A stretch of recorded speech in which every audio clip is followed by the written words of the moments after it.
Particle P of mass m kilograms is moving on a smooth horizontal surface under the action of two constant horizontal forces. We're working in 2 dimensions here, and the resultant is then r. So to work out r, I'm just going to add them together. I'm going to use vector form, I just prefer that. So minus 4, 2 plus ab. This is going to give me a minus 4, b plus 2. That is my resultant force. And we're told that r acts in a direction which is parallel to this vector, minus 1, 3. So they're not the same necessarily, but they're going in the same direction. And what that means is that it's going to be a multiple. They're going to be multiples of one another. And I can put a little k here, since parallel. All right, now I can construct simultaneous equations, essentially. I know I've got 3 unknowns, but I'm going to eliminate the k. So a minus 4 is going to equal minus k. Look at the x components are going to be the same, which means that k is going to equal 4 minus a. And then b plus 2 is going to equal 3k. But now I can replace the k by 4 minus a.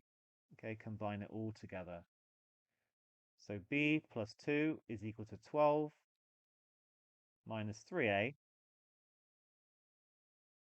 which means 3a plus b is going to equal 10. And that's what we're asked to show. It's given that a is equal to 6 and that p moves with an acceleration of magnitude 5 root 10. So a equals 6 is going to imply that 18 plus b is equal to 10, which means that b is equal to minus 8. And therefore, our original resultant force, I can put it all back into here. A equal to 6 is going to give me 2 for the x component. B equals minus 8. B plus 2 is going to become minus 6. This gives us a vector for r. We can work out the resultant using Pythagoras because we're actually going along 2 and down 6. Right angle triangle. So r, or let me write it as the magnitude of r, is going to be 2 squared plus 6 squared, square rooted, which gives root 40, which I could write as 2 root 10 if I wanted to simplify the third. So I've got the magnitude of the force, I've got the magnitude of the acceleration. I can use F equals ma.